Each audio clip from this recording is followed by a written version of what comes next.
Սիրելի հայրենակիցներ, սիրելի վայքեցիներ, մարդու կյանքում միշտ լինում են փոփոխվող իրադարձություններ և մարդու կենսագրության մեջ միշտ լինում են փոփոխվող դրույթներ։ Օրինակ, մարդը կարող է սովորել տարբեր ուսումնական հաստատություններում և իմ կյանքում այդպիսիք շատ են եղել։ Մարդու կյանքում կարող է նաև աշխատանքը հաճախ փոխվի և իր կենսագրության մեջ անընդհատ հայտնվեն տարբեր կազմակերպություններ, որտեղ մարդը աշխատում է։ Իմ կյանքում այդպիսիք շատ են եղել։ Բայց մարդու կյանքում կա մի կենսագրական տվյալ, որը անփոփոխ է, դա նրա ծննդավայրն է։ Ես ծնվել եմ Վայք քաղաքում, մի շատ պատվարժան ընտանիքում, մանկավարժների, ծառայողների ընտանիք, որը ծառայել է մեր ժողովրդին բոլոր ժամանակներում։ Եվ ես էլ իմ կյանքի ընթացքում բազմաթիվ հնարավորություններ եմ ունեցել նաև ծառայելու ոչ միայն Հայաստանի Հանրապետությանը, այլև իմ փոքր հայրենիքին, Վայոց ձորին, իմ սիրելի ծննդավայր Վայք քաղաքին։ Եվ ես այսօր այստեղ կանգնած եմ շատ մեծ պատասխանատվությամբ,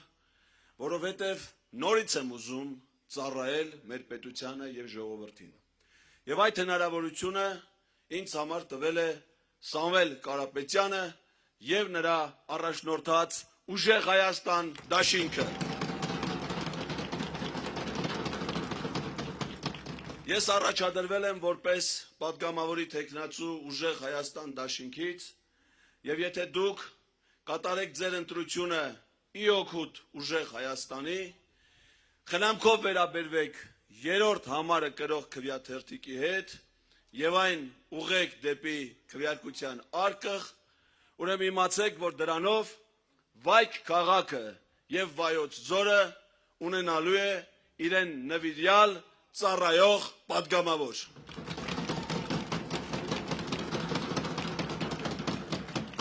Ուրիշ որևէ այլ կուսակցություն և դաշինք Վայքին այդ հնարավորությունը չի տվել։ Սիրելի վայքեցիներ, ընդամենը մեկ օր առաջ այստեղ էր գտնվում հայրենիքի գողերի մի փոքրիկ խմբակ։ Նրանք այստեղ խոստումներ էին տալիս մարդկանց և քաղցրաբլիթներ բաժանում երեխաներին, որովհետև նրանք հասկանում են, որ գիտակից մարդիկ այլևս դժվար թե հավատան իրենց ստին, իրենց կեղծիքին և հնարավորություն տան շառլատաններին վերստին զավթել մեր ժողովրդի իշխանությունը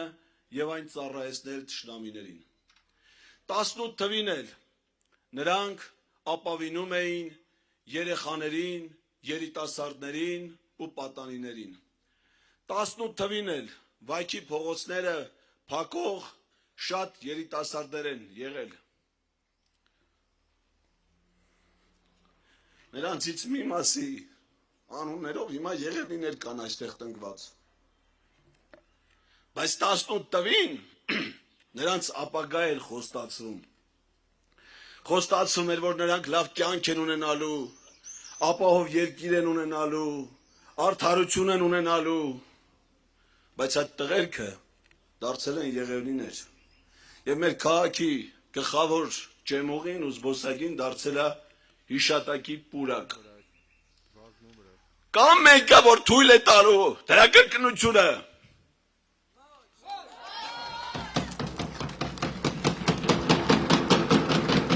Նրանք դեռ հաշիվ պիտի տան իրենց կատարածի, իրենց չարագործությունների համար։ Իսկ մենք ձեզ հունիսի 8-ից սկսած հաշիվ ենք տալու մեր արածների համար։ Մենք չենք գալի ձեզ ապահովելու ադրբեջանցիների հետ համակեցություն Ազիզբեկովի շրջանում, ինչը որ անխուսափելի է նրանց պարագայում։ Մենք գալիս ենք բերելու 300,000 աշխատատեղեր մեր հայրենակիցների համար։ Մենք չենք գալիս այստեղ ավելի խոցելի դարձնելու մեր երկիրը։ Նրանք են բերել ադրբեջանցիներին եւ կանգնեցրել մեր ջերմուկ քաղաքի գլխին։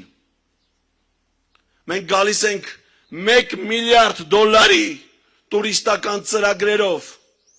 որպեսզի զարգացնենք ջերմուկը, որպեսզի զարգացնենք Վայոց ձորը իր տուրիզմի բացառիկ հնարավորություններով, որի քիչ մասն է դեռևս օգտագործում։ Եվ կա մարդ, որ կարող է դա անել։ Անկասկած դա Սամվել Կարապետյանն է։ Նա կարիք չունի մեզ ապացուցելու, թե ինչերի է ունակ։ Չունենալով որևէ պաշտոն, որևէ դիրք, որևէ հնարավորություն,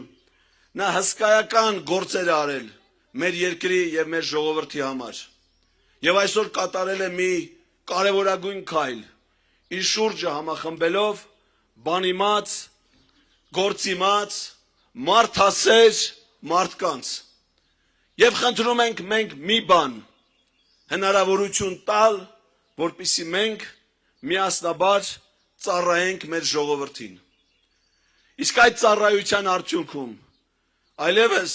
մեր զավակների հիշատակի պուրակ չի լինելու վայքում։ Մենք հարգանք ու խոնարհումով ենք միշտ անցնելու այդ պուրակով, մեր համայնքային գերեզմանոցի եռագույն դրոշների մոտով, բայց կառուցելու ենք ուժեղ հայրենիք։ Եվ մեր դրոշները այդ գերեզմաններից նորից բարձունքների ենք անելու, ոնց որ հիմա ծածանվում է վայքի գլխին Հայաստանի Հանրապետության եւ ուժեղ Հայաստանի դրոշը։